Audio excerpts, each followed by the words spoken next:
साल था 2022 का। विदेश मंत्री एस जयशंकर एक अंतर्राष्ट्रीय सम्मेलन में हिस्सा लेने गए हुए थे। जैसे ही विदेशी नेताओं से मुलाकात कर बाहर निकलते हैं, तभी तत्कालीन पाकिस्तानी वित्त मंत्री मिफ्ता इस्माइल जयशंकर का हाथ पकड़ लेते हैं और कहते हैं, प्लीज 2 मिनट आपसे बात करनी थी। जयशंकर बोलते हैं, बताइए। उसके बाद मिफ्ता इस्माइल कहते हैं, आप तो जानते ही हैं हमारे यहाँ टमाटर प्याज के दाम बढ़े हुए हैं। आपके यहाँ टमाटर प्याज की पैदावार काफी अच्छी है, तो हम चाहते हैं कि आपके यहाँ से।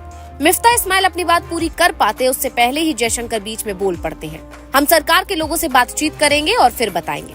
डिप्लोमेट स्तर पर जवाब ऐसा ही होता है। महीनों बीते, साल बीते और यहाँ तक कि पाकिस्तान के वित्त मंत्री भी बदले, पर जयशंकर का जवाब पाकिस्तान तक नहीं पहुँचा, जिसका मतलब साफ था कि मानवीय आधार भारत मदद के लिए मना कभी नहीं करता। लेकिन अगर आप चाहेंगे कि एक तरफ भारत के खिलाफ चाल चले, हिंदुस्तान के दुश्मनों को बिरयानी खिलाएं और दूसरी तरफ भारत आपकी मदद करे, तो ये नहीं हो सकता और बात वहीं खत्म हो जाती है। और ये जानकारी 2 साल बाद जब मिफ्ता इस्माइल एक टीवी शो में आए और इस खबर को छापा एक पाकिस्तानी अखबार ने, और इस खबर ने तूल तब पकड़ा जब पाकिस्तान के विदेश मंत्री इशार डार ने कहा, भारत के साथ व्यापार को फिर से शुरू करने के लिए सभी पक्षों के साथ दोबारा से बातचीत शुरू हो गई है।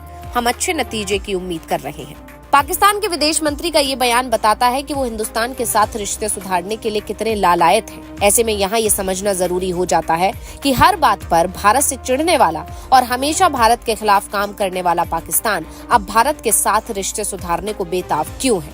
तो उसकी 3 वजह है।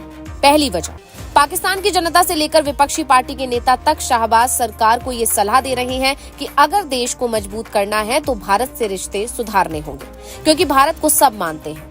दूसरी वजह, पाकिस्तान जिन देशों के सहारे उछल रहा था, उन देशों ने भी अब उसका आर्थिक तौर पर साथ देना छोड़ दिया।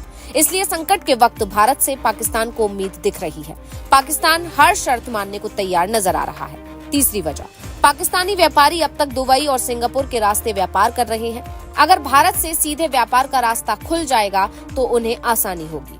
चौथी वजह, पाकिस्तान में अभी आटा से लेकर दाल तक और चावल से लेकर दूध तक सभी के दाम काफी बढ़े हुए हैं। भारत में ये चीजें वहाँ की तुलना में काफी सस्ती हैं। ऐसे में अपनों का पेट भरने के लिए पाकिस्तान खूब हाथ पांव मार रहा है।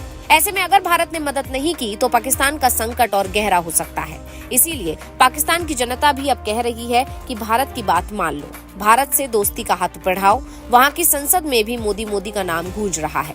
ये सारी बातें भारत को सिर्फ ये दिखाने के लिए की जा रही हैं कि पाकिस्तान अब बदल चुका है, लेकिन भारत अपने स्टैंड पर कायम है कि पहले वहाँ शांति लाओ, उसके बाद ही बातचीत होगी। और पाकिस्तान में बीते कुछ महीनों से जो हो रहा है, भारत के दुश्मनों को कोई अज्ञात शख्स जिस हिसाब से निपटा रहा है, उससे दुनिया भर में ये संकेत जा रहा है कि पाकिस्तान अपनी छवि सुधारने में लगा है।